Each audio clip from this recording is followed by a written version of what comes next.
Hey Beans, I just want to do a quick disclaimer at the beginning of this episode. I did this last November, and it's not my best work if I'm being 100% honest with you folks. I wasn't very well. I was a bit under the weather, and if a lot of you guys remember that in December I did the Narnia episode, which meant I had to do a lot of research on Narnia, read all the books again, watch all the films, a lot of preparation. So I didn't have a lot of time to actually sit down and focus on this review as much as I normally would do. I just wanted to do a quick disclaimer to let you guys know that it is an old episode. It isn't a recent one. That's why the quality is not so great. I'm currently using my new mic, but for when this episode begins, I'll be using the old one. That's why the quality will probably dip and not be as good as it is now. But I just wanted to do a quick disclaimer at the beginning of the episode, just to let you folks and beans know the reason as to why. But overall, I hope you enjoy it. Hope you like it just all the same. And better, more interesting, and fantastic content will be coming your way soon. I just want to do a quick disclaimer at the beginning of this episode just to let you know why it's not as good as what I usually do. And yeah, hope you enjoyed the episode either way. And I'll catch you in the next one. Welcome to the Nerdstalgic podcast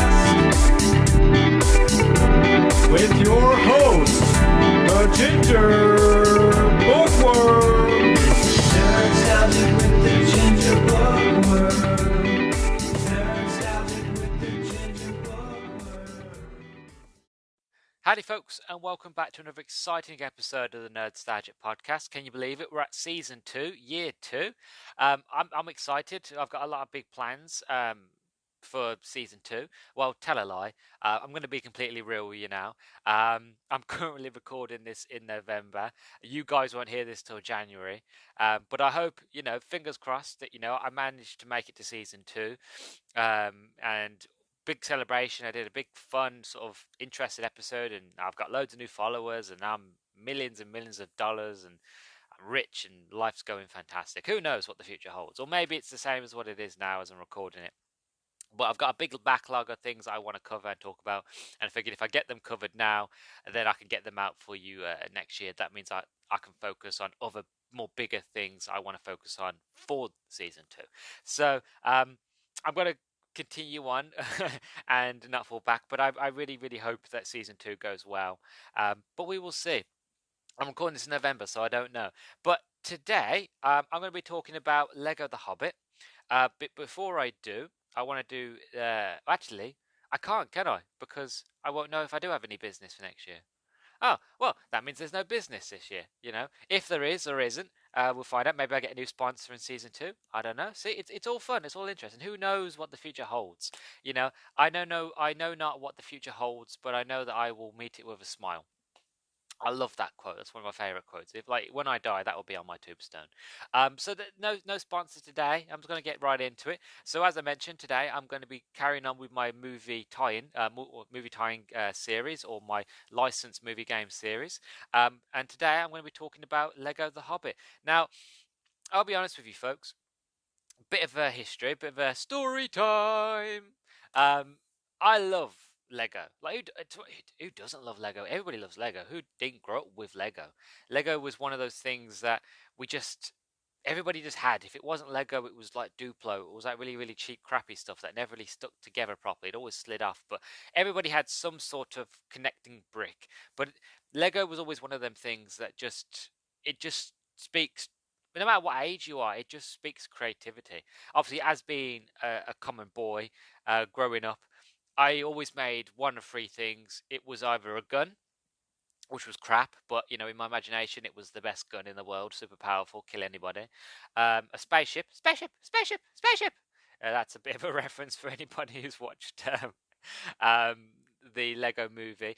That's my favorite part. Benny, the spaceman from Lego movie, is one of my favorites. I just love it. We go spaceship. No, not yet. Oh, he gets disappointed, and he gets really excited at the end that he gets to build a spaceship. I love it. What was I saying? Talking about Lego? Oh, yeah, talking about Lego. I made a spaceship, or I'd make a car. Again, all of them were crap. None of them were like, Star Wars level, or, like a proper next level replica. But that wasn't the point. It was like, get as close as you can, that you could like your imagination builds whatever. But obviously, as being a bloke, it was always built the same things: a gun, a car, or a spaceship. I don't know why. It's just I don't know. It's just a thing that men do. It's weird. I can't explain. I have no answer. It's just, I'm not a man's man, but you know, men, drinking beer, boobs, I love it. Um, but yeah, like Lego is something that we can all sort of relate to. Lego is something that we all have, or had, or still have. I would, to be honest, if I, even me now at 24, with adult money, if I could afford it. And don't get me wrong, I do have adult money, and I probably could afford it. But what I mean is the fact of with Lego, Lego's incredibly expensive. Lego is no longer a hobby. Lego is a life choice because if you look at some of the prices for Lego sets, even the basic Lego sets, they're upwards of like 40 to 50 quid, right? And if you're looking at the big proper sets, you're looking at hundreds, right? One thing I've always wanted, which I probably won't get until, I've got my own mortgage and, I'm structurally sound, is the fact is the fact that I wanted to get the Lego Death Star. Now that's about 300 to 400 pounds. Now, granted, I've spent that on consoles and stuff like that in the past, but like when it comes to Lego, I don't know, I love it, but I just can't justify spending that much on Lego, And some people might say, well, then Luke, you're not a hardcore fan, and maybe I'm not as hardcore as I think, but I don't know. I don't know. I love Lego, but I don't think I could spend that much money on them, right? But growing up, I had a few Lego sets. A lot of the pieces went missing, went destroyed. And obviously, when my brother grew up, he had the Lego sets, and then Lego Dimensions. That game came out when he had the Lego set. He had the Skylanders. He had the Disney one. He had all those bloody toy game sort of things that took over the market. He had all of them. But one thing that we always come back to is always Lego. Lego is just one of them sort of cornerstones of our childhood, where it's just this is what we love, and this is the pinnacle of creativity. And for me as a kid, being into gaming, I loved my Lego, but when I found out that they were Lego games, I was blown away. And I've played pretty much all the Lego games. I played all the Lego Star Wars. I played Lego Indiana Jones. I played what have I played? I've played the Lego Marvel superheroes. I played Lego Jurassic Park, Lego Lord of the Rings, obviously Lego The Hobbit. I think the only ones that I haven't played is Lego Indiana Jones 2 for the 360, the Harry Potter games. What else have I played? The Lego DC Villains game, the Batman Gotham Beyond, the Lego Batman 3 Gotham Beyond, Lego Ninjago, Lego City, and I thought there's one I'm missing, but it can't come. Oh, the new Star Wars. Like I played all the Star Warses, but I haven't played the most recent one, which has got all of the games on for the 360. I mean, for the Xbox One. I haven't got around to that one yet. But to say I'm a connoisseur of Lego would be a good stand-in. And in terms of the games, I've loved them all, really. Like each one of them, yes, they all work pretty much the same, but they are all basically, what's the word? They all sort of have their own style. Each one of them takes something from it and then puts something new onto it. For example, like if you're playing Star Wars, it still feels like Star Wars, but it has different mechanics. Which you have blasters, you have the droids, you have the different ways of solving puzzles. You've got the different sort of characters, and that plays in as well. So if you went off and you played the Lego Star Wars and you decided to go play, say, Lego Pirates of the Caribbean, it's going to be completely two different games. They're going to be both Lego, but they're going to play differently, not just in story, obviously, but in mechanics. And I love that. They have the things that we're comfortable with, the things that we know, the whole idea of collecting studs and breaking everything in the level to collect all the studs, and so we can buy more characters and we can buy cheats and stuff like that. They all have that sort of similarity, but they also have things that are different. For example, in Lego Pirates of the Caribbean, you use your swords and you can use them. You can use certain swords and certain weapons to use to solve puzzles, to open cranks. You've got different sort of characters where they can camouflage, or they can hide, or they can move into the environment. Like if you play as any of Davy Jones's crew, there's special sort of like krill up against walls that you can kind of blend into and move around the level that way. Obviously, you don't have that in Star Wars, so each game has a different sort of feel to it, by as well as having the same Lego sort of game sort of feeling. Um, But for this one, Lego The Hobbit, I didn't enjoy myself. Like, of all the Lego games I played, I've only disliked and been bored with two, which was it feels blasphemous to say because I am such a huge Marvel fan, but the first Lego game that I generally felt so bored I didn't want to continue playing it. I ended up getting my brother to finishing it for me because I couldn't be bothered. Was the Lego Marvel Superheroes 2. It just felt it felt because I love the first Lego Marvel Superheroes. The first one was amazing. It was different. It was fun. It was a lot of it was unique because it was Marvel and it was everything that I loved. And then we got the Lego Marvel Superheroes 2, and it was the same. It wasn't any different. And for a lot of people, that's great. But for me, I'm thinking you're on a next gen sort of hardware. You're at the Xbox One. Do something different. Put some new features in. I'm just do something that you didn't do before. And it was just the same. And in the end, I just got bored of it. I got my brother to complete it for me. I don't know how it ends. I know I think the player defeats Kang in it. I can't remember. But yeah, I just got bored of it halfway through, and I just didn't want to. I was literally yawning. And it's the same with the Lego The Hobbit. I just didn't enjoy my time with it. It was just boring. But I will get onto that more so when we get into the actual review itself. But yeah, that's story time. That's my little introduction. I'm doing this on the whim, by the way. Like, I haven't got any notes. Usually, whenever I do an episode, I always write down notes, mainly to keep me structured. Because if I don't have notes, I tend to waffle on. But I decided for this one, I have enough. I don't have a lot to say. So I wanted to kind of pad out the beginning with the introduction and have put in my story time into it, and just giving you sort of the rough basics, kind of fill in the time. So by the time we get to the review, I can do a quick, short, snappy sort of review, and then we can be over and done with, and we can have a nice cup of tea and a crumpet because I'm British, and that's apparently what we do. So that's the introduction. We're going to get straight into the review now. So I'll see you in the next slide.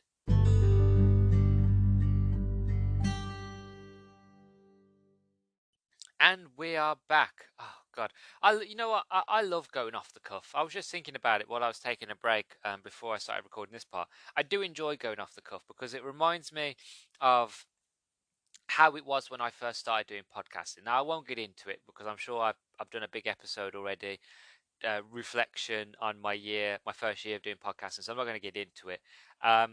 But when I first started doing podcasting, I didn't have a script. I didn't even know how the app worked, and I would generally just press record and I would talk repeatedly non-stop for an hour about whatever it is that I wanted to talk about. And eventually I learned that it's best to keep notes because it keeps me on track and it makes things a lot more structured. But I do like going off the cuff. So this is going to be an off the cuff review. It might not be fantastic, it might not be great, but I figured we're going to give it a go anyway, and we'll just see how we go and see if I can still do it. You know what I mean? So it should be fun. So, as I mentioned, this is my movie tie-in game review for Lego The Hobbit.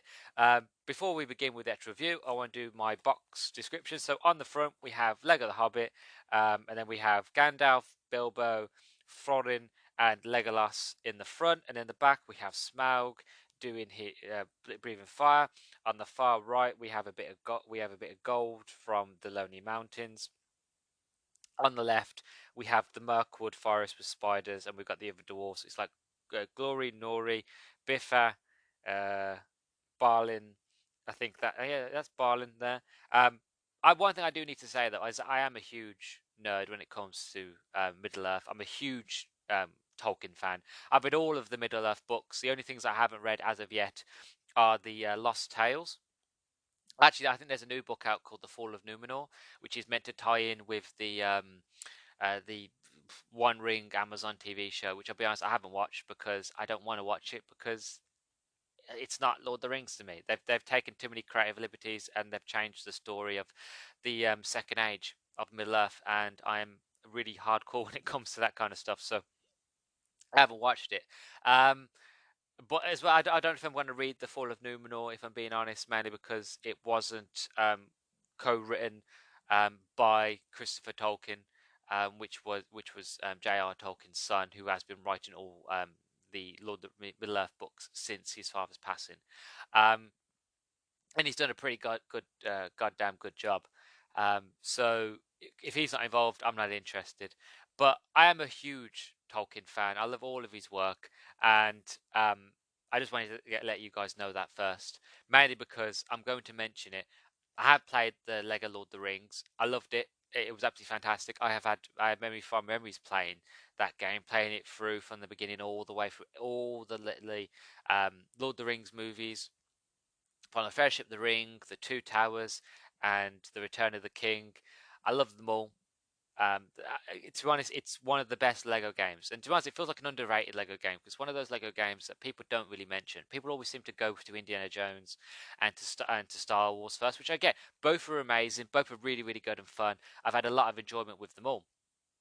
But I feel like Lego Lord of the Rings was like just put under the radar. It's the same with like Lego Pirates of the Caribbean. That was another one that just went under the radar for a lot of people. But Lego Pirates of the Caribbean was really really good, and that game just surprises me that many people give it so much love. And it's again, it's the same for as well like Lego Star Wars 3, which focused on the Clone Wars, the TV show, Lego Star Wars: The Clone Wars. It focused on that, and it was, if you loved the show and you loved Ahsoka and you loved Rex and the whole sort of squad, that game again underrated. Has huge battles. Like, it was running on Xbox 360 hardware, and the game was able to sort of, well, the console and the game was able to run so many different sort of minifigs in one small area with huge battles with so much going on. Absolutely fantastic. That whole feature is underrated, and that's just an amazing game. But again, it doesn't get as looked at as much as all the other popular ones do. Where was I? See, this is what happens. What happens when I don't have a script. I just get sidetracked. But as I mentioned, like I said, I'm big into Tolkien. I'm big into Lord of the Rings. Big into Lego. So when I finally got round to actually playing Lego The Hobbit, it was something that I was really really looking forward to. But before getting to that, I haven't finished. I just remembered I haven't finished doing the back of the box, right? See, it's fun. It's interesting. I don't know where I'm going to go. I love it. All right. So on the back of the box, we have reclaim the Lost Kingdom brick by brick. See what they did there? See, they feel themselves quite funny, don't they? Join Bilbo Baggins, Gandalf, Thorin, and his company of dwarves in an epic adventure across Middle-earth to recapture the Lonely Mountain in the most expansive LEGO game to date. Bullshit. Sorry about that. I had something in my throat. Piece of crap. Piece of shit in my throat. I don't know what that was. Sorry about that. Anyway, carry on. Be more professional. Then we add below that we have the screenshots from the game. So we've got Bilbo with surrounded by the trolls. It goes battle ravenous trolls, dangerous orcs, and many more. Then we have Thorin and Company in another one where it says combine the dwarves' unique abilities to solve puzzles, often with hilarious results. Not really hilarious, but okay. And then finally we have Bilbo and Gandalf in the Shire. Explore iconic locations in Middle Earth from the Shire to Goblin Town and beyond. And then at the bottom of that, we just have a couple of spiders and the girl that wasn't in the books but was made for the shows. I can't remember her name. She was an elf, but the reason I don't remember her name is because she wasn't in the books. So, not my Hobbit. But that's the box. I don't really have a manual, but then again, the Xbox One games don't really come with manuals nowadays, so I can't really even do a full box and complete. But that's the case. As for the actual game itself, it follows on from the Hobbit movies, but with one caveat, with one real crucial point. And this, I knew this going in, but I can't believe that Lego, Traveller's Tales, TT Games, allowed this to happen, right? And this is what kind of aches me so much about this game, is the fact of when this game came out, you had the first two Hobbit movies had already come out, right? But the problem is that the idea that when they released this game, They released it with the first two Hobbit films, and that the idea was that when the last Hobbit movie comes out, that they were going to release free DLC, a free update for all players, so that they could finish off the story in Lego. The problem is, it was cancelled. Like the movie went out, but the game itself was cancelled. Now I don't really know why. I've heard different conflicting things, that they didn't have the time or didn't have the budget, or or people were saying that they were focused on other projects. I'm not sure on the full story. I don't really want to get into it. Because if I don't really know, I don't really want to talk about something I don't know about. But either way, they promised it and promised it and promised it. Fans waited and waited and waited, and it never came. So this game that I hold in my hand is an incomplete game. And I say that if they were going to do the Lego trilogy, they should have waited for all the Hobbit movies to come out. Wait for all of them to come out and do them in one. But this just feels like a cash grab to me. Like this game, it doesn't feel like when you play it, it doesn't feel like it just feels like a really old, like, original Lego game. And like the reason the original Lego games worked is because they were the first ones to do it. Whenever you get the first Star Wars Lego on the original Xbox, it was the first Lego game to do that. It was the first game to do that, not just a game that was in Lego. But that was fine. And then, as I mentioned, the formula stayed the same. And then as they started to get their hands on more and different franchises, they changed it up and kind of made the franchises what predicted of how the game would play. So for Indiana Jones, it's going to be a lot of the puzzles are going to be a lot of archaeological sort of puzzles, sort of historic sort of puzzles. Indy's going to be using his whip more, stuff like that. So the franchise would always justify what the mechanics would be and how the game would differ from the other games. That still, like, as I mentioned at the beginning, they'd still have that iconic Lego flavor, but they would have their own herbs and spices to add in to make it different from everybody else's soup, if you know what I'm trying to say. But with this game, it just felt really cash grabby. It felt rushed. It felt like they had taken the first two games, and instead of waiting for the last movie to come out, they were like, "Oh well, we'll just put it out, and then we'll just do it in an update later on.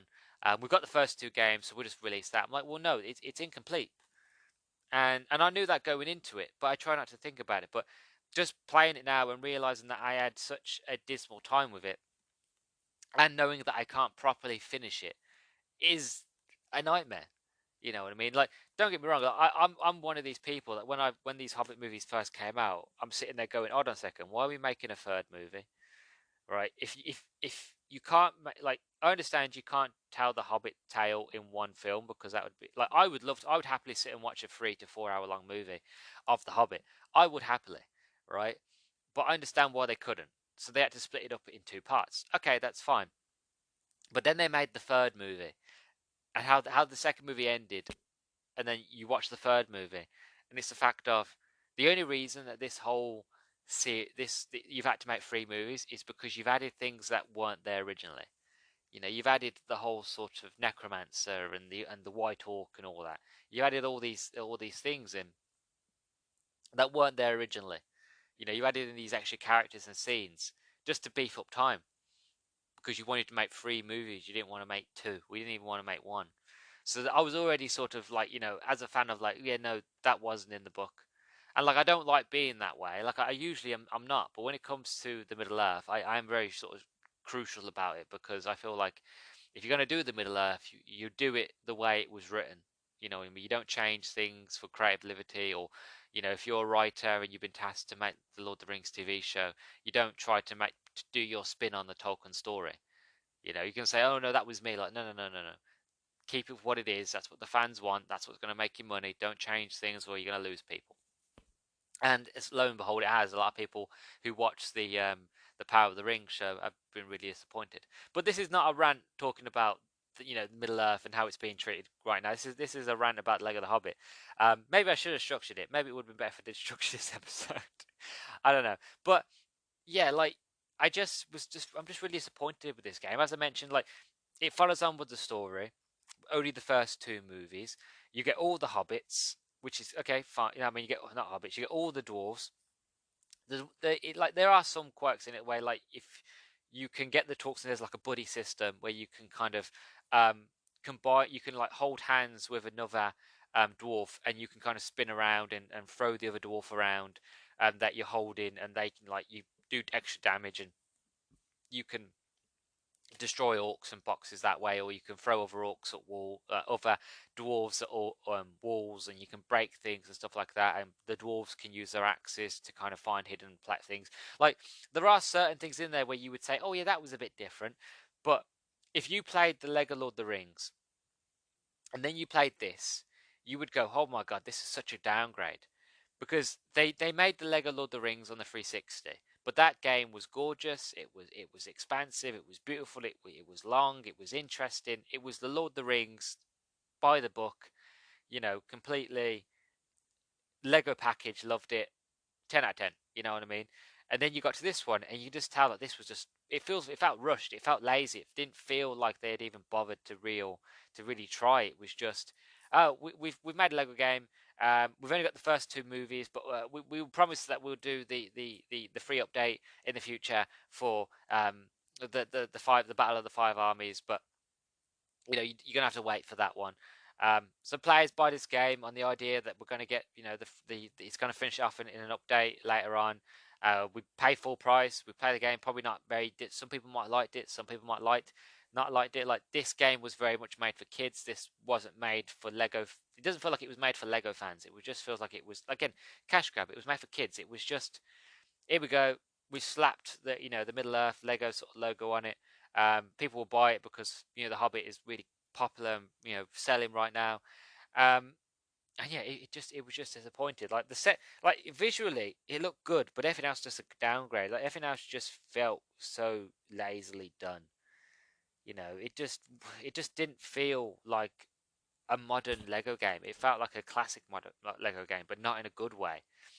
It just felt like that it was just lazily like, oh well, instead of let's try new and inventive things, we're just gonna do what we did at the very beginning, and do a quick sort of 1-2 job, and then that was it. You have these moments where they try to make it cool, try to make it cinematic, but it isn't. It's just tedious. Where you have these like orc enemies that wear an armor, so you can't like hit them and then they their armor falls off. You've got to hit them a few times, and a small little quick time cinematic happens where you've got to button mash the X button. So you button mash the X. Everything works in freeze, so you button mash the X button, then a little cinematic plays, then you got to button mash the B button, then a little cinematic plays after that, and then you've got to quickly press A or X really quickly, and then the character does like a slow mo spin with their sword, takes the armor off, and then you can kill them. And you've got to do that. That could be multiple enemies that are like 4 to 8 enemies in like small big battles, but even like little area cornered off areas of these big battles, and you've got to do that over and over again. And playing on your own, it's just tedious. Like I guess if you played it in co-op, it would be a bit more fun. But playing it on your own, it's just tedious. And this whole game is just tedious. It just feels like a real lazy cash grab. And it pains me to say that because I love the Lego games, and despite me having issues against them adding in things that weren't in the books, and prolonging it to 3 movies when they should have really been 2. Um,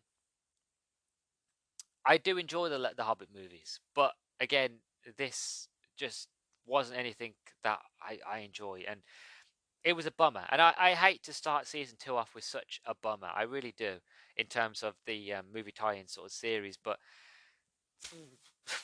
I wish it was better. It could have been better. It had the opportunity to be better. And it's one of those where it's a fact of is that I'm not disappointed. I'm not angry. I'm just disappointed. You know what I mean? I know you can do better. You can do better. You should do better. Why didn't you do better?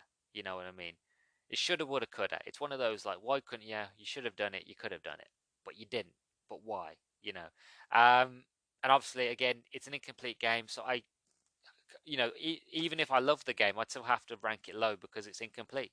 And the whole story behind of why it's incomplete is just stupid. And then the whole idea of it being rushed and them just getting it out in time for the latest movie, Hobbit movie, it just feels a bit sort of icky. It makes me feel, you know, wrong as a lover of as a supporter of Traveller's Tales games, of TT games, as a lover of Lord of the Rings and the Hobbit and all that, you know, I should be, on my knees being like, thank you, thank you, thank you for giving me something that I love. But I just can't. And it just makes me feel icky knowing that what they ended up doing was just rush this out and it was just a cash grab. And it's a bummer. But it is what it is. It's Lego. Yeah, it's Lego. I wish I and in the future I'll probably review one of the other sort of movie tie-in Lego games, and then I'll make sure it's one that I actually enjoy and I can actually give a good review, because I don't want people to think I hate these games. I love the Lego games.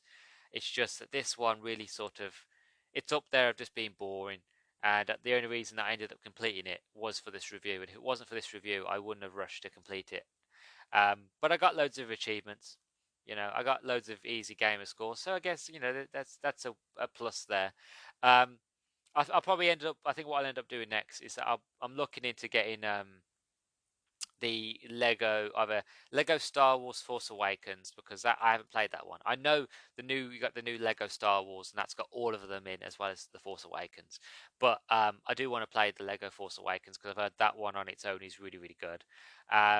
So I'll play that one, and then hopefully I can get around to playing the Lego Harry Potter trilogy. So there will be more positive, I'm sure, Lego games reviews in the future. But for now, the first one I ever do, sadly, has to be an off-the-cuff negative review. But I did try to enjoy it. I really did. I don't want people to think that I didn't try. Like, I generally did try to enjoy. I went in with like a glass at half empty. I went in like pretending that I didn't know anything about it not being a full game, and the um not conspiracy, what's it called, the what's it, there's a word for it. It starts with a C, but I can't remember. Anyway, controversy, that's it, all the controversy behind it and all. I try to go in, with none of that in my head. Like, generally this, like, trying to pretend like I've just bought this from the shop. It's my first time ever experiencing this. I've never watched The Hobbit. I'm going in blind. But even then, I just couldn't. I just couldn't enjoy it because it just didn't feel like anything but a cash grab, and that's a shame. But it is what it is, and that's my full review of Lego The Hobbit. I wish it was more. I wish it was better, but I can't wish for something that isn't. Sadly, like, honestly, if for some unknown reason, if Telltale, not Telltale, Traveller's Tales, TT Games, if they announced like tomorrow saying like, we know we messed up on Lego the Hobbit, but we finally got a free time where we decided to finish it off, and here's a free update for everybody. The game's going to get released on Game Pass, and that people can go and now sort of play the last sort of episode. I would go and play the last, not just the completion side of me wanting to actually finish it, finish off the trilogy and get the achievements, but I would want to go back and finish it off, for sort of the lover of the Hobbit and the lover of Middle Earth, that little child in me. I would do it for that. But as it stands now, it's an incomplete game. It's a cash grab, and I just don't see TT Games doing that anytime soon. So it is what it is. It's one of those, and yeah. So if I had to give it a score out of 10, 10 being like masterpiece, game of the year, for 1 basically being terrible, I'd give it a 5. It loses points for not being finished. It loses points for not being anything other than just a cash grab. And not being original. There's a few things in it that I thought was funny and interesting at first. Even the humor's not there. Like, the Lego games are known for having their own quirky humor, that they're quite silly and quite sort of they take the narrative of, say, the movies or TV shows that they're based off, but they do their own sort of like silly sort of spin on them. But even then, like, there weren't really any sort of moments where I generally laughed to myself. Like, even the humor's not there. So I think 5 is fair enough. I would give it lower, but like, I think if I went too low, I think it'd be a bit too cruel. I think 5 is fair enough for this game. So so that's my thoughts and feelings of Lego The Hobbit. Yeah, let's go to the end and cap it off, shall we?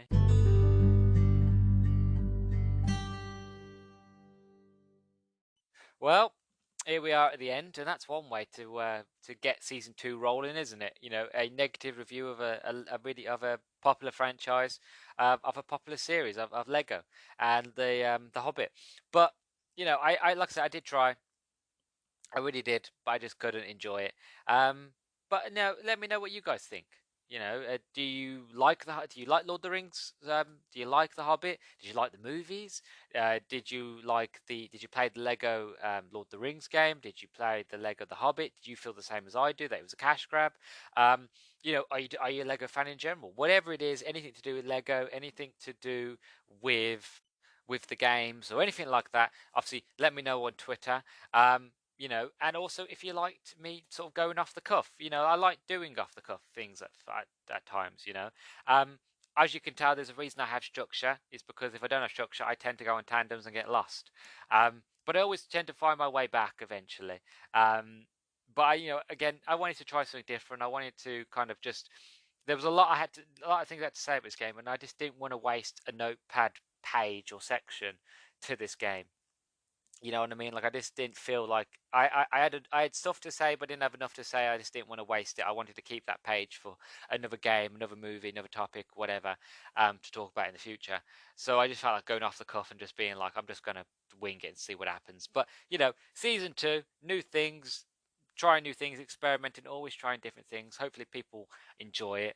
But we will see. But yeah, so whatever you feel, you know, if you like my off the cuff, if you like my review, you like Lego, you like Middle Earth, basically, if you just want to talk to me in general, make sure that you are following me on at Twitter at nerdstalgic_pod. You can also find this podcast on Spotify. You can find me on Anchor, Google Podcasts, Amazon Music Podcast. You can find me on Audible. I am now on YouTube as well at the Nerdstalgic Podcast. Just type it in and then you look at my flaming face and I'm on there. I'm currently, as of recording this in November, I'm at 51 subscribers. So hopefully by season 2, I have raised the bar and I'm now at like, I don't know, 100. I doubt it, but you know, one can hope. Um, Also, if you listen to this on Spotify, don't forget to give me a star rating. If you go onto my page on Spotify, there'll be little stars. If you click on that, then you can get an opportunity to rate the podcast from 1 star to 5 stars. 5 stars be the best thing you ever heard in your life. 1 star is Vogon's doing poetry. You know, very horrible, very dreary, very much of like kill me now. But wherever you feel like is fair, from 1 to 5 stars, please do let me know because it does help me out greatly. Also, if you do want to subscribe to me on YouTube, don't forget to like and subscribe and all that jazz. If you listening on YouTube, again, please do subscribe. It really does help out immensely. And yeah, I think that is it really. So yeah, season 2, here we go. Most likely, I've got loads of plans coming, or maybe this is the last one, and it's all crash and burn from here. Who knows? But I'm recording in November, so hindsight isn't my friend currently. But fingers crossed, all is well, and that all is positive, and that we'll see how things are in year 2. So I will see you in the next one. From the past to me in the future. Bye bye. Oh, also, thank you for listening to the podcast.